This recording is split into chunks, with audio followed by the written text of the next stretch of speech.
Chapter 41. How the people of Lisbon came to look upon the Admiral as if he were a great wonder, and how he paid a visit to the King of Portugal. Tuesday, March 5th, the master of the great ship that the King of Portugal kept in Resteo to guard that port came in an armed boat to the Admiral's caravel, and requested that he come with him to give an account of himself to the King's ministers, as was the obligation and wont of all the ships that arrived there. The Admiral replied that the admirals of the kings of Castile, such as himself, were not obliged to obey such a summons, nor might they leave their ships to give such information on pain of death, and he was determined to do his duty. The master then asked him to send his captain, but the Admiral replied it was all the same thing. He would not even send a grummet. It was useless to ask him to send any member of his crew. Observing the spirit and good sense of the Admiral's remarks, the master asked him to prove at least that he sailed in the name of the Catholic sovereigns by showing his credentials. The Admiral found this request reasonable and showed him the letter from the Catholic sovereigns. This satisfied the master, and he returned to his ship to give an account to his captain, Alvaro de Mayo, who then came aboard the Admiral's caravel in great state, with many trumpets, fifes, and drums, to congratulate the Admiral and offer his services. Next day, when the coming of the Admiral of the Indies became known in Lisbon, so many people swarmed aboard to see the Indians and hear the story of the discovery that there was not enough room for them all, and the surrounding water could not be seen, so full was it of the Portuguese boats and skiffs. Some of the Portuguese praised God for so great a victory. Others were angry that the enterprise had slipped through their fingers because of the king's skepticism and indifference. That day then passed with much attendance of people.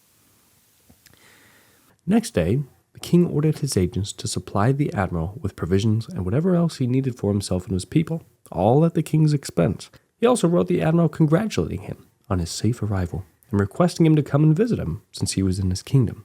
The admiral felt some misgiving about this, but in view of the amity between the king and the Catholic sovereigns and the kindness shown him, and in order to dispel any suspicion that he came from the lands that the Portuguese were conquering, he resolved to go to Valparaiso, where the king was staying, 9 leagues from the port of Lisbon. He arrived there Saturday night, March 9th. By order of the king, all the nobles of his court came out to meet him, and when the admiral stood in his presence, the king received him with much honor and favor, and bade him be seated and not doff his cap. He heard with a cheerful countenance the details of the admiral's successful voyage, and offered to do all that might be of service to the Catholic sovereigns. But he remarked that it seemed to him that by the treaty he had with the sovereigns, the discovered lands belonged to him. The admiral rejoined that he knew nothing of that treaty, but that he had scrupulously observed his orders not to go to the Portuguese possessions of Minas or Guinea. To this the king replied that all was well. He was confident the matter could be amicably and fairly arranged. After they had chatted in this manner for a long time, the king ordered the prior of Crato, the most important and eminent person there, to provide the admiral with lodgings and show him every favor and courtesy, which he did. Having stayed there all Sunday, until after dinner on Monday, the admiral took leave of the king, who showed him much affection and many courtesies, ordering D. Martin de Naranja to escort him. Many other gentlemen accompanied him to honor him and hear him tell about the great exploits of his voyage. On the way to Lisbon, he passed by a monastery, where was staying the Queen of Portugal, who sent word that he must not leave without calling on her. She was much pleased to see him, and showed him such favor and courtesy as might befit a great lord. That night, one of the king's gentlemen called on the admiral to say on the king's behalf that if he wished to go to Castile by land, he would accompany him, obtain lodgings for him on the journey, and provide all he needed as far as the Portuguese border. Chapter 42. How the admiral left Lisbon to go to Castile by sea. At 2 in the afternoon on Wednesday, March 13th, the admiral set sail for Seville, and on Friday, at noon, he put in Saltese and anchored in the harbor of Palos, whence he had departed on August 3rd of the preceding year, 7 months and 11 days before. All the people received him in procession, giving thanks to our Lord for this notable gift and victory, which promised so great an increase for the Christian religion and the estate of the Catholic sovereigns. And all the citizens took pride in the fact that the admiral had sailed from that place, and that the greater and better part of the people who went with him came from there, even though some of them, instigated by Pinzon, had been guilty of disloyalty and disobedience. It happened that when the admiral reached Palos, Pinzon had already arrived in Galicia and proposed to go by himself to Barcelona to give an account of the voyage to the Catholic sovereigns, but they sent him word that he must not come save in the company of the admiral, with whom he had sailed on that voyage of discovery. This snub caused Pinzon such chagrin and annoyance that he went home to Palos a sick man, and, a few days after his arrival, died of grief. Before Pinzon reached Palos, the admiral had left overland for Seville, intending to go thence to Barcelona, where the Catholic sovereigns were staying. On the road, he was detained some little while by admiring crowds which gathered wherever he passed, for the people came from all the neighboring places to see him and the Indians, and the strange things that he brought. Continuing on his way, he reached Barcelona in mid-April, having previously announced to their highnesses the prosperous outcome of his voyage. This news caused them great joy and happiness, and they ordered that a solemn reception be held for him, as befitted one who had rendered them so great a service. All the court and the city came out to meet him, and the Catholic sovereigns received him in public, seated with all majesty and grandeur on rich thrones under a canopy of cloth of gold. When he came forward to kiss their hands, they rose from their thrones as if he were a great lord, and would not let him kiss their hands, but made him sit down beside them. After he had given them a brief account of the voyage and its success, they permitted him to retire to his lodgings, to which he went accompanied by the whole court. So much did their highnesses favor and honor him, that when the king rode about Barcelona, the admiral rode on one side of him and the Infante Fortuna on the other. Never before had anyone been permitted to ride with the king, save his very close kinsman, the Infante. Chapter 43. How it was agreed that the admiral should return with a great fleet to settle the island of Hispaniola, and how the Pope gave his approval of the conquest. At Barcelona, instructions were carefully drawn up and issued to the admiral to return to Hispaniola to relieve the men who had remained there, to augment the number of settlers, and to complete the conquest of that island, as well as of all others that had been discovered or should be discovered. Soon afterwards, acting on the advice of the admiral, the Catholic sovereigns decided to strengthen their title to those lands by securing the supreme pontiff's approval and grant of the conquest of the Indies. This donation the ruling Pope Alexander VI made on most liberal terms, granting not only all the lands that had already been discovered, but all that should be discovered in the future all the way to the east, provided no other Christian prince had actual possession of such land, and forbidding all others to enter within the said limits. The next year, the pontiff confirmed this grant in ample and emphatic terms. As the Catholic sovereigns knew that the admiral had been the prime cause of the favors and grants made to them by the Pope, and that the admiral's voyage and discovery had given them title and possession of all those lands, they resolved to reward him well for all he had done.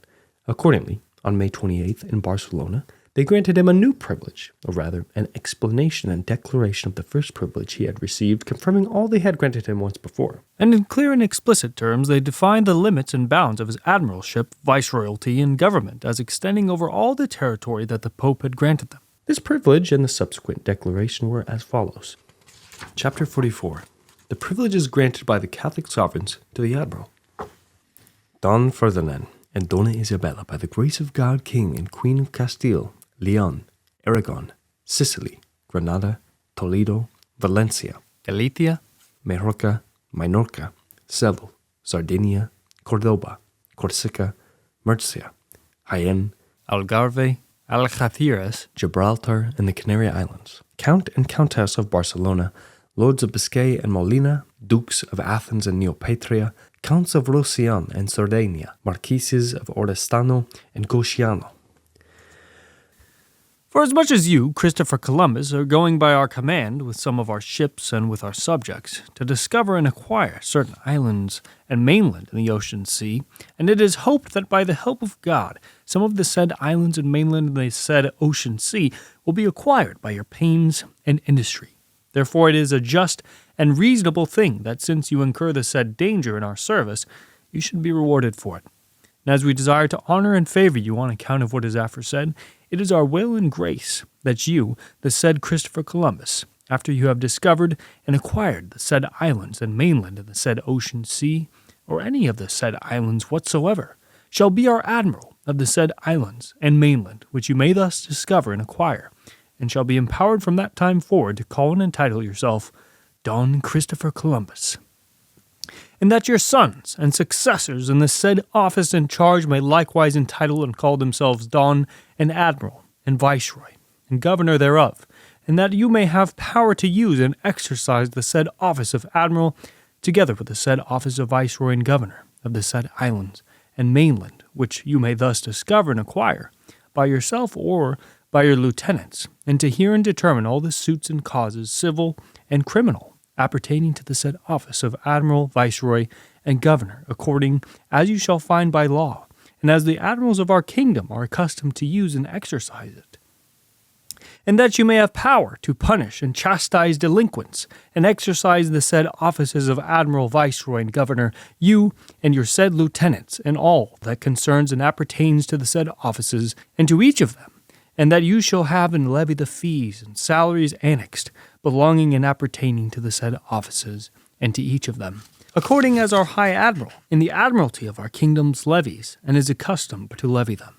And by this our patent, or by the transcript thereof, signed by a public scrivener, we command Prince Don Juan, our very dear and well-beloved son, and infantes, dukes, prelates, marquises, counts, masters of orders, priors, commanders, and members of our council, and auditors of our tribunal, alcaldes, and other justices, whomsoever of our household, court and chancery, and sub-commanders, governors of castles and fortified and unfortified houses, and all counselors and assistants, governors, alcaldes, bailiffs, judges, veinticuatros, jurats, esquires, officers, and liegemen of all the cities, towns, and places of our kingdoms and dominions, and of those which you may conquer and acquire, and the captains, masters, mates, officers, mariners, and seamen, our natural subjects, who now are, or hereafter shall be, and each and any of them that upon the said islands and mainland and the said ocean being discovered and acquired by you, and the oath or formality requisite in such case having been made and done by you,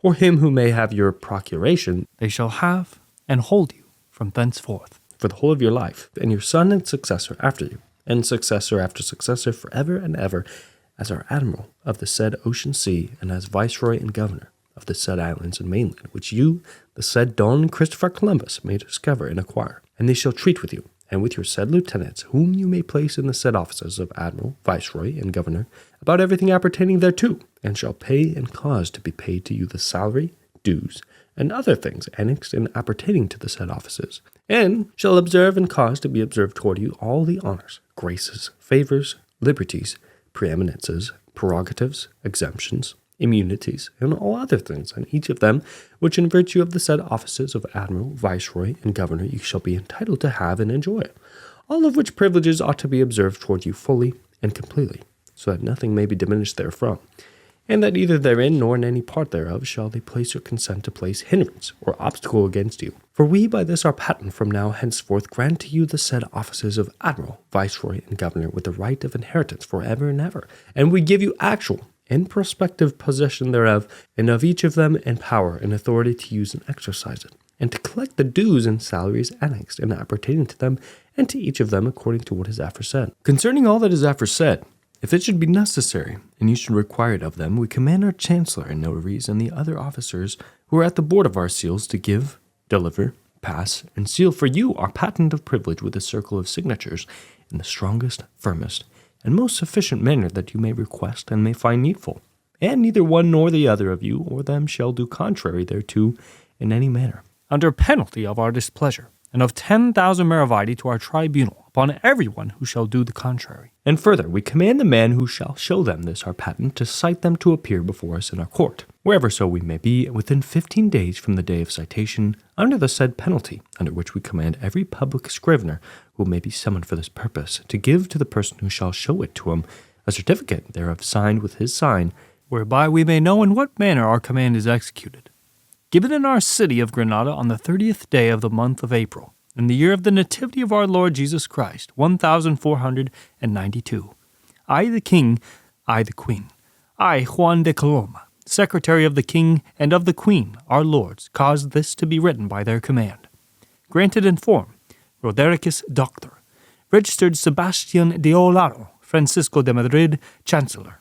And now, since it has pleased our Lord that you should find many of the said islands, and we hope that with his help you will find and discover other islands and mainlands in the said ocean sea, in the said region of the Indies, and you have entreated and prayed us as a favor to confirm to you our said patent, which is above incorporated, and the favor therein contained, in order that you and your sons, descendants, and successors, one after the other, when you shall have ended your days, may be able to hold, and may hold the said offices of admiral, viceroy, and governor of the said ocean sea, and islands, and mainland, which you have thus discovered and found, and shall from henceforth discover and find, with all those powers, preeminences, and prerogatives which have been and now are enjoyed by our former and present admirals, viceroys, and governors of our said kingdoms of Castile and Leon, and that you may be paid all the dues and salaries annexed, and appertaining to the said offices as used for the said admirals, viceroys, and governors, or that we should command provision to be made for you in that behalf, according to our good pleasure. And we, considering the risk and danger to which you have exposed yourself for our service in going out to search and discover the said islands, and that to which you will now subject yourself in going to seek and discover the other islands and mainland, whereby we have been and hope to be greatly served by you.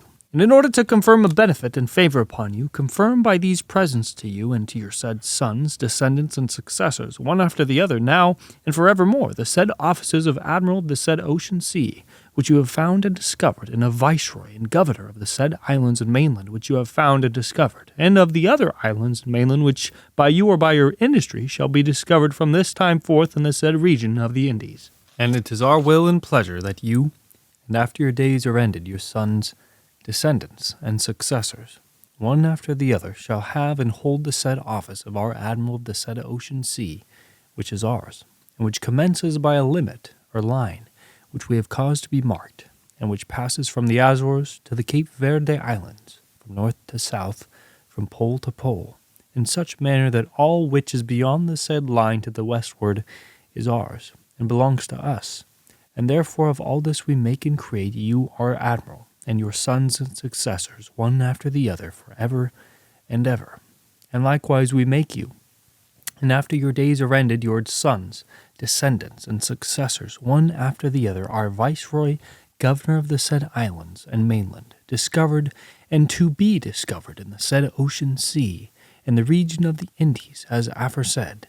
And we give you present and prospective possession of all the said offices of Admiral, Viceroy, and Governor forever and ever, and power and faculty, that you may be able to exercise and may exercise in the said seas the said office of our Admiral in all things, and in the form and manner, and with the prerogatives, preeminences, dues, and salaries, just as our Admirals of the seas of Castile and Leon exercised and exercise, enjoyed, and enjoy it. And in order that in the country of the said islands and mainland, which have been and from henceforth shall be discovered in the said Ocean Sea and the said region of the Indies, the settlers of the whole of it may be better governed. We give you such power and authority that you may be able, as our Viceroy and Governor, to exercise by yourself and by your lieutenants, alcaldes, bailiffs, and other officials, whom you may thereto appoint, the civil and criminal jurisdiction, high and low, in mero et mixtu imperio. And that you should be able to remove or withdraw the said officers and put others in their place, whenever you may choose, and may see that it is expedient for our service. And these officers shall be able to hear, dispatch, and determine all the suits and causes, civil and criminal, which may arise and be brought forward in the said islands and mainland, and to receive and collect the fees and salaries customary in our kingdoms of Castile and Leon, annexed and appertaining to the said officers. And you, our said Viceroy and Governor, shall have power to hear and take cognizance of all the said causes in each of them, whenever you please, by first instance, by way of appeal, or by simple plaint, and to inquire, determine, and dispatch them as our Viceroy and Governor. And you shall have power to make and shall make, you and your said officers, such inquisitions as of right are incident to the cases, and all other things appertaining to the said offices of Viceroy and Governor, and which you and your lieutenants and officers, whom you appoint for that purpose, shall perceive to be expedient for our service, and for the execution of our justice. All which you and they shall have power to do and execute, and to carry and to do an effectual execution, just as the said officers would do and would be able to do, if they had been appointed by ourselves. But it is our will and pleasure that the patents and appointments which you may give be drawn up, expedited, and delivered in our name, saying, Don Ferdinand and Donna Isabella, by the grace of God, King and Queen of Castile, Leon, etc., and be sealed with our seal, which we order to be given to you for the said islands and mainland. And we command all residents, sojourners, and other persons who are or shall be in the said islands and mainland to obey you as our Admiral of the said ocean. And they shall all execute your patents and orders, and shall unite with you and with your officers to execute our justice, and shall give and cause to be given to you all the support and help which you may demand and need from them, under the penalties which you shall impose upon them, and which we by these presents impose upon them and consider as imposed. And we give you authority to execute them on their persons and property. And likewise, it is our will and pleasure that if you should consider it expedient for our service and the execution of our justice, that any persons whosoever who are and shall be in the said Indies and mainland should depart from them and should not enter nor be in them, and should come and present themselves before us, you may command it in our name, and make them depart therefrom. And we command such persons by these presents to do so at once, and to execute and carry it into effect without having recourse to or consulting us therein, or expecting to receive any other patent or command from us, notwithstanding any appeal or petition whatsoever which they may make or interpose against such your order. And for all that is aforesaid, and for the other things due and appertaining to the said offices of our Admiral, Viceroy, and Governor, we give you full and complete power, with all its incidents, dependencies, emergencies, annexions, and connections. Concerning all that is aforesaid, if you shall desire it, we command our Chancellor and notaries, and the other officials employed at the board of our seals to give and deliver to you, and to expedite and seal our patent of privilege with a circle of signatures, as valid, firm, and sufficient as you may desire and need, and neither one nor the other of you or them shall act contrary thereto, in any manner, under penalty of our displeasure, and of 10,000 maravedi to our tribunal upon every one who shall do the contrary. And further, we command the man who may show you this our patent to cite you to appear before us in our court, wheresoever we may be, within 15 days from the day of citation, under the said penalty, under which we command every public scrivener who may be summoned for this purpose, to give thereof to the person who shall exhibit it a certificate signed with his sign, whereby we may know how our command is fulfilled. Given in the city of Barcelona, on the 28th day of the month of May, in the year of the nativity of our Lord Jesus Christ, 1493. I the King, I the Queen, I Ferdinand Alvarez of Toledo, Secretary of the King and of the Queen, our Lords, cause it to be written by their demand. Pero Gutierrez, Chancellor, fees of the seal and register, nihil. Granted, Rodericus Doctor, registered Alonso Perez. Chapter 45. How the Admiral departed from Barcelona for Seville, and from Seville for Hispaniola. In June 1493, after he had been supplied with all that he needed to settle those lands, the Admiral sailed from Barcelona for Seville.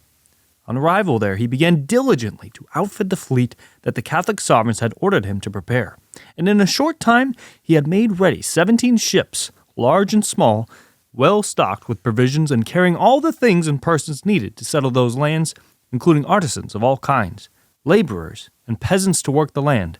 There came too caballeros, hidalgos, and other men of worth, drawn by the fame of gold and the other wonders of that land.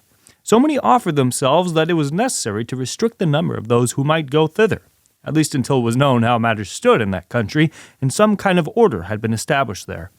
Even so, the number of people who sailed in the fleet came to 1,500, between gentles and commoners. Some of these people brought horses and beasts of burden, and other animals that were very useful in the settlement of Hispaniola.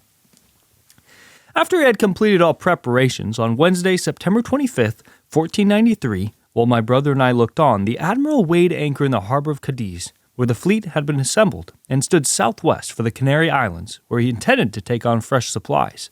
They sailed with fair weather, and on September 28th, being 100 leagues from Spain, many small land birds, turtle doves, and other kinds of small birds came to the Admiral's ship. They appeared to be flying to winter in Africa, and to come from the Azores. Holding on his course on Wednesday, October 2nd, he reached the Grand Canary, where he anchored. At midnight he sailed again for Gomera, which he reached on Saturday, October 5th. There he employed great diligence in taking on all the things that the fleet needed. Chapter 46. How the Admiral, leaving Gomera, crossed the ocean and discovered the Caribbee Islands. Monday, October 7th, the Admiral set his course for the Indies, having first given to each captain sealed instructions which he must not open unless separated from the fleet by stress of weather.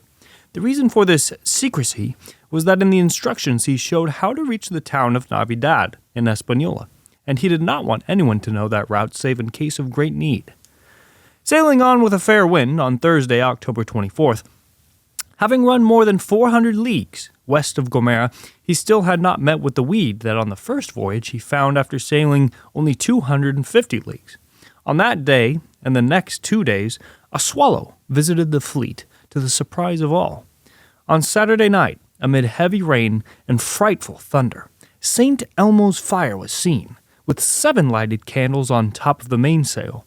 The sailors call these lights the body of St. Elmo, and sing many litanies and say many prayers to the saint, being convinced that storms during which these lights appear hold no danger for anyone.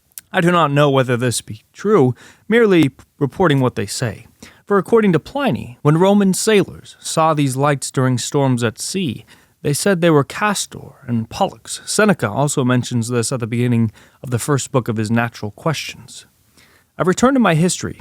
On Saturday night, November 2nd, the admiral observed a considerable change in the sky and wind, with dark, threatening clouds ahead, which convinced him that land was near. Accordingly, he had sails lowered and ordered a careful watch kept, and with good reason, for at daybreak they sighted land to the west. It proved to be a high, mountainous island which the admiral named Dominica, because it was discovered on Sunday morning.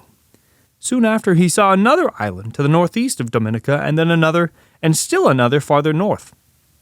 At this, all the men gathered aft to sing the salve and other prayers and hymns devoutly, thanking God for his mercy and letting them reach that land in 20 days' sail from Gomera, a distance which they estimated to be from 750 to 800 leagues. Not finding a suitable anchorage on the east side of this island of Dominica, they sailed over to another island which the admiral named Maria Galante, after his flagship. There he went ashore, and with suitable solemnities renewed the possession that in the name of the Catholic sovereigns he had taken of all the islands and mainland of the Indies on his first voyage. Chapter 47. How the Admiral discovered the island of Guadalupe, and what he saw there.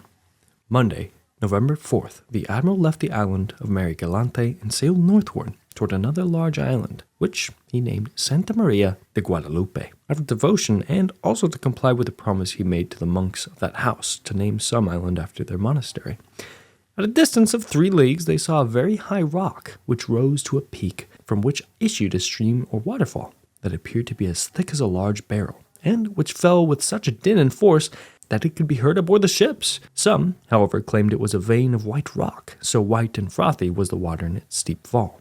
After coming to anchor, the boats went ashore to visit a town that could be seen from the beach, but the people had fled into the hills, and our men found only some children, in whose hands they put hawk spells, in order to reassure the parents when they returned. In the houses, they found many geese resembling our own, and many parrots with red, green, blue, and white feathers. These parrots were as large as our roosters.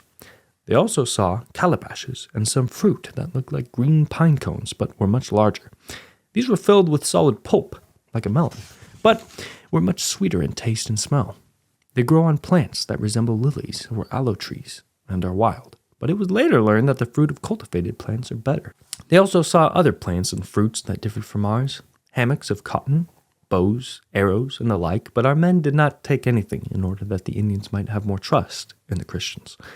What surprised them most was the discovery of an iron pan, though I personally believe that some ignorant person found some shiny stone or flint that looked like iron, for up to now, no one has found any articles of iron among them, nor did I ever hear the Admiral mention it. And since it was his daily custom to write down all that happened or was told to him, he would certainly have noted down anything that the shore party might have told him of that kind.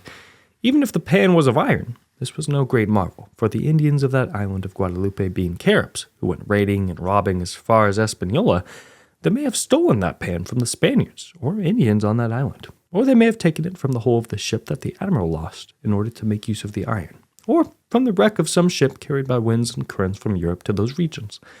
Be that as it may, the Christians did not take away the pan or anything else that day, and so returned to the ships. Next day, Tuesday, November 5th, the Admiral sent 2 boats ashore to capture some Indian who could give him an account of that country and inform him how far away was Hispaniola and in what direction. Each of the boats returned with a young Indian. They said they were not natives of that island, but of another named Boriquin, now called San Juan, and that the inhabitants of Guadalupe were Caribs who had captured them and carried them away from their island. Soon after, when the boats returned ashore to take off some Christians who had remained there, they found with them 6 women who had fled from the Caribs and who came of their own will aboard the ships. However, the Admiral, not wishing to anger the people of that island, would not let them stay, but gave them some glass beads and hawk spells and made them go ashore. This he did with design, for no sooner had they set foot ashore than the Caribs, in full sight of the Christians, took from those women all that the Admiral had given. For this reason, or because of their fear and hatred of the Caribs, when the boats returned for wood and water, these women begged the sailors to take them aboard, indicating by signs that the people of that island ate men and were holding them captives, and that they did not wish to stay with them. Moved by their pleas, the sailors again brought them aboard together with 2 children and a young man who had escaped from the Caribs. For those people felt themselves more secure in the hands of men whom they had never seen before and who differed so greatly from themselves than among those wicked, cruel men who had eaten their children and husbands. It is said the Caribs do not eat or kill women, but keep them as slaves. What if the women told them that to the south were many islands, some of which were inhabited? This woman and the others called those islands Yaramaquai, Kairaco, Huano, Buriari, Arubuera, and Sixabi. The mainland, which they said was very large, both they and the people of Hispaniola called Zuenia. They said that in the former times canoes had come from that land to trade, bringing much gold. They said that an island not far from there was 2/3 gold. They also said that the king of the land from which they had fled had gone with 10 large canoes and 300 men to raid the neighboring islands and steal their people in order to eat them. From the same women they learned where the island of Hispaniola lay. The admiral had its position charted, but for greater security he wished to know what the natives said about it. He wanted to sail for Hispaniola without delay, but learned that a captain named Marquez, with 8 men, had gone ashore before daybreak and had not returned aboard. The search party was sent ashore. However, the dense forest prevented them from finding any trace of Marquez. Unwilling to leave these men for lost, and equally unwilling to leave a ship to wait for them because she might not find her way to Hispaniola, the admiral decided to stay 1 more day. As that country is thickly wooded, he ordered the search parties to carry trumpets and harquebuses that the lost men might be guided by the noise.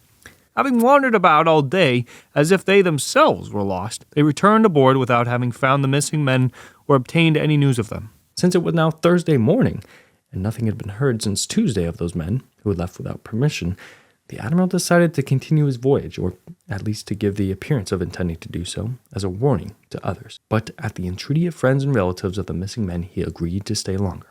Meantime, he had the ships take on wood and water, and ordered the men to wash their clothes.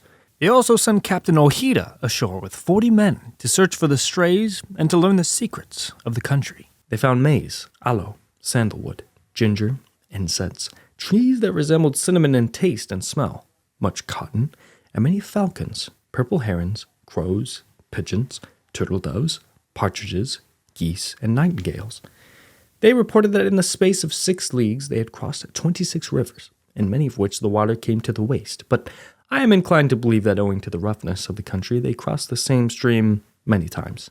While they were marveling at these things and other groups were going about the island looking for the strays, the latter turned up aboard ship on Friday, November 8th, saying they had lost their way in the dense forest.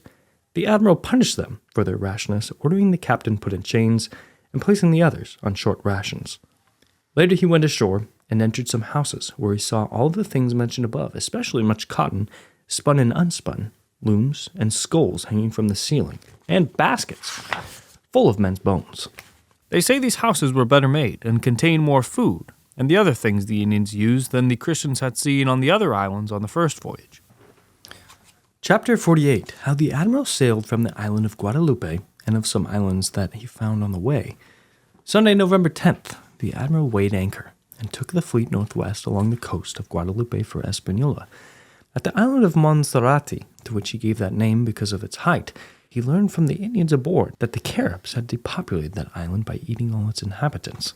From there he proceeded to Santa Maria la Redonda, to which he gave that name because it is so round and smooth that it seemed impossible to climb its sides without a ladder. The Indians called this island Ocomanero. Next, he came to Santa Maria de la Antigua, which the Indians called Yaramaquai. This island has more than 18 leagues of coast. Holding on a northwest course, they sighted many other islands to the north that extended in a northwesterly direction. They were all very high and densely wooded. The admiral anchored at one of these islands and named it San Martin. Here they found pieces of coral sticking to the anchor hooks, which made them hopeful of finding other profitable things in this region. Although the admiral was very eager to learn all he could, he was so anxious to relieve the men he had left on Hispaniola that he decided to continue on his course. But on Thursday, November 14th, the wind turned so violent that he had to anchor off an island and send a boat ashore to take some Indian who could tell him where he was. While the boat was returning to the fleet with 4 women and 3 children they had seized, they met a canoe with 4 men and a woman. Seeing that escape was impossible, the Indians picked up their bows and wounded 2 Christians with arrows shot with such force that one discharge by the woman passed right through a shield, but the boat rammed the canoe with such impetus that it upset and all the Indians were captured as they swam in the sea. One of them continued to shoot arrows while swimming as if he were ashore. These men had had their virile members cut off, for the Caribs captured them on the other islands and castrate them, as we do to fatten capones to improve their taste. After leaving that island, the admiral held on a west-northwest course and found more than 50 islands to the north. The largest he named Santa Ursula, and the others Los 11,000 Virgenes. Next, he arrived at an island which he named San Juan Bautista, and the Indians called Boriquin. The fleet anchored in a harbor on the west side of the island. There they caught many varieties of fish, such as seahorses, soles, sardines, and shad. They also saw falcons and wild grapevines. On the east side of the island, some Christians found well-built Indian houses placed around a plaza with a wide road leading to the sea and bordered by towers of cane on both sides. Their turrets were roofed with verdure like the garden arbors of Valencia. Near the sea was a high, well-made watchtower that could hold 10 or 12 persons. Chapter 49.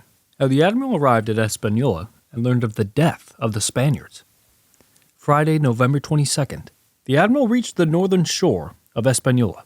At Samana Bay, he sent ashore one of the Indians that he had taken to Castile. He was a native of the province of Hispaniola who had been converted to our holy faith, and had offered to persuade all the Indians to serve the Christians and be at peace with them. The admiral continued on his course toward the town of Navidad. At Cape Angel, some Indians came aboard to trade with the Christians. After they had come to anchor in the harbor of Monte Cristi, a shore party discovered 2 dead men on the banks of a river. One seemed young. The other, who seemed older, had a rope of esparto grass tied about his neck, his arms extended, and his hands tied to a piece of wood in the form of a cross. The party could not be certain if they were Christians or Indians, but regarded it as an evil omen. Next day, November 26th, the admiral again sent men ashore at various places. The Indians came to speak with the Christians in a friendly and fearless manner. Touching our men's shirts and doublets, they would say, shirt, doublet, as if to show they knew the names for those things. This allayed the suspicion that the discovery of the dead men had aroused in the admiral, for he reasoned that the Indians would not be coming aboard so fearlessly if they had harmed the Christians he had left there. Next day, past midnight, when they were off the mouth of Navidad harbor, a canoe approached from the shore, and the paddlers asked for the admiral. They were told to come aboard, that he was there, but they would not come until they had seen and recognized him. So, the admiral must come to the ship's side to speak with them.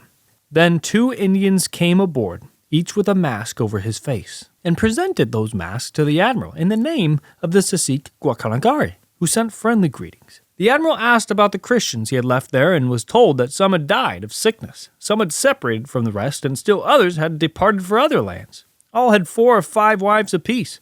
From their words, the admiral gathered that all or most of the Christians must be dead. But since there was nothing he could do for the present, he sent the Indians ashore that night with presents of metal basins and other things for Guacanagari and his family.